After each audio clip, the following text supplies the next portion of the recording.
কাকা এই নিয়ে 2 দিন আসলাম, ধৈর্যেরও কিন্তু একটা সীমা থাকে কাকা, একটু বুঝেন। একবার আসো আর 100 বার। আমার জবাব একটাই, আমার জমি আমি দেব না। দেখেন কাকা, এখানে বড় একটা ফ্যাক্টরি হবে আর 10 জন কাজ করার সুযোগ পাবে, আপনার এলাকা উন্নত হবে। এটা যদি হয় লাভটা কার? আমার না আপনার? আমার এত বুঝাইতে আইসো না, চুল আমার এমনি এমনি পাকে নাই। হাই রে কাকা, দেখেন ভদ্রভাবে বলতেছি, কারণ আজকাল একটু ভদ্র হওয়ার চেষ্টা করতেছি, নাহলে ছেলে কিন্তু একটাও আমরা খুব ভদ্র না কাকা। শোনো, তুমি আসো আর তোমার বাপ, জমি আমি এইটা দেব না। হে কাকা, বাপে যাওয়া উচিত হয় না আপনার। জমি লাগবে বলছি তো লাগবে, ব্যাস, কথা শেষ। আলতা,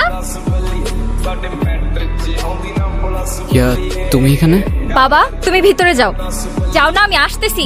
আমি জানতাম না উনি তোমার বাবা, আর এসব আমি করতে চাই নাই।